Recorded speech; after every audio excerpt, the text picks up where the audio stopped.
all right? He's building some infrastructures. And what various governments have achieved in doing to Nigeria is destroying Nigeria. Jonathan is not a magician. You don't want him, you don't expect him to come and fix the ills those previous governments did to Nigeria. And we have a constitution. The constitution says if you win an election as the president, you rule, you govern for 4 years, you have the constitutional right to go back and recontest for another term of 4 years. It is constitutional. If you say Jonathan cannot do that, you're denying him his constitutional right. Does he have the right to say, Madele, you shall vote for me? He doesn't. The constitutional right of freedom of association, freedom of speech, all right? And I would like to say freedom of desire. Grant him that freedom. He cannot ask you, he cannot force you to vote for him, but for God's sake, don't force him out of office unconstitutionally. And that's what I have been saying. People say I am an apologist of Jonathan. No. So you think all of this insurgency in the Northeast is designed to force him out of office? We were once told that if he won that election, that the country would be made ungovernable for him. And people have been attempting that, all right? We have now pushed Nigeria to an abyss she doesn't belong to. A situation in which 240 children were kidnapped and the country has no response. All right? That's what we have done to the government of this country. That's what we're still doing. All right? Should anybody have threatened the country? All right? Unfortunately, those who were around then did not even ask certain people to be tried for treason. All right? Certain people should have been arrested and tried for treason. This is Nigeria. All right? We cannot even rescue our own children from insurgents. We have had to invite reluctant friends who promised heaven and earth and have not come to our rescue. All right? For God's sake, I think, like I said, I'm not an apologist of Jonathan, but I believe justice must be done. The OPC, this Yoruba-based organization, was apparently formed to actualize the annulled mandate of Chief M.Q. Abiola, who was barred from taking office after having apparently won.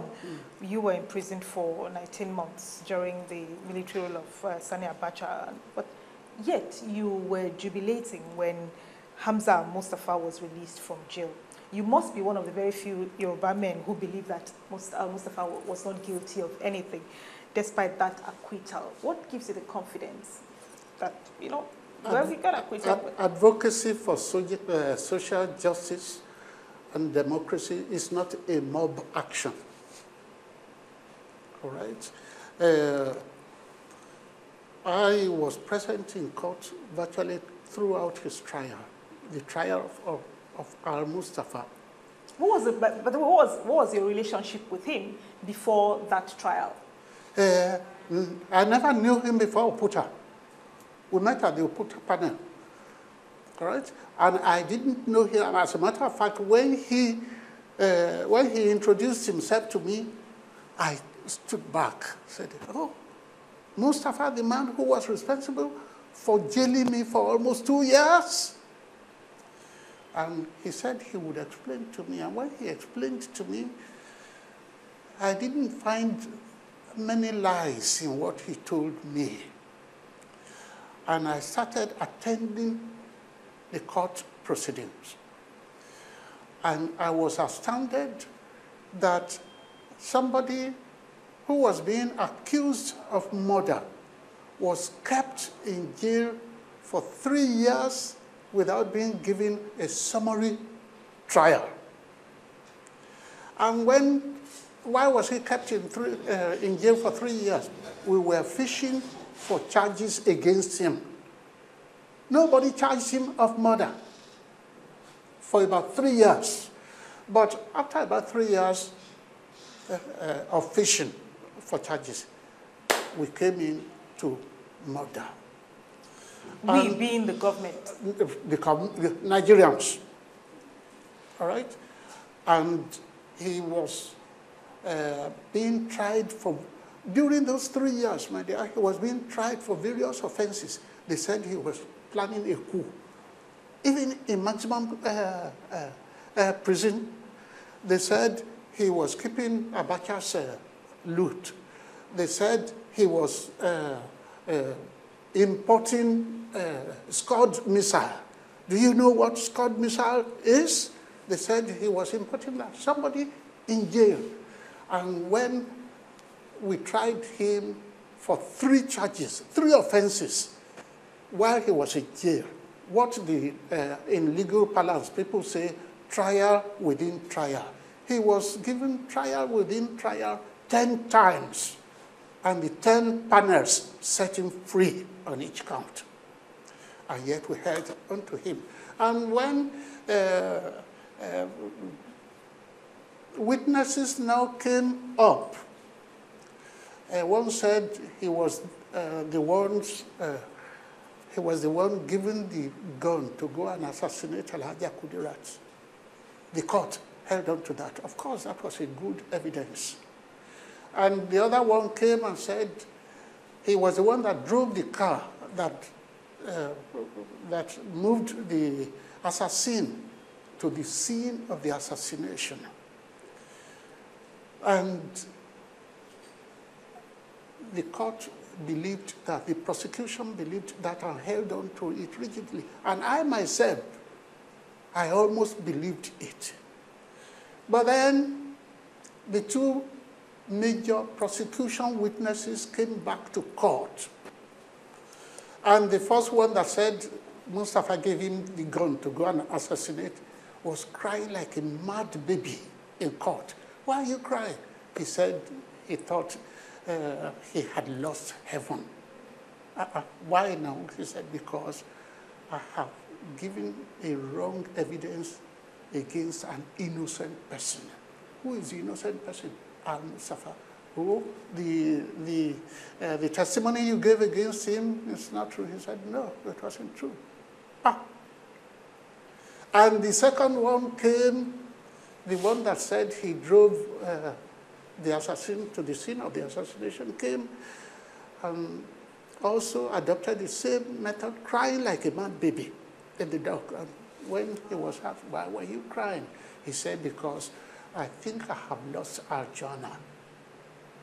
Why? He said, because I told a lie against an innocent person. God blessed judges. They looked at the whole scenario and came out with a judgment which I think will go on in the history of this nation as the best judgment ever given by the appeal court. Said we had looked at the 47-page judgment. We wonder what the judge was looking for. All right? And they went on for 87 pages and gave their judgment and set the young man free. If Al-Mustafa was not guilty of murder, yes, he's been set free by the courts, what do you think he was guilty of? What he was guilty of? He was, maybe you would say he was guilty of being Abacha's CSO. Is that a guilt? Is that a guilt? You have forgotten that his boss virtually died in his presence, and he could have seized power.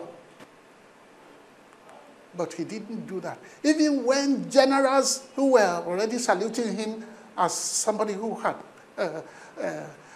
conducted a successful coup, he still had the courage to say, no, sir, I have not taken over the government of this country. The highest person in the military will take over. And he handed it over.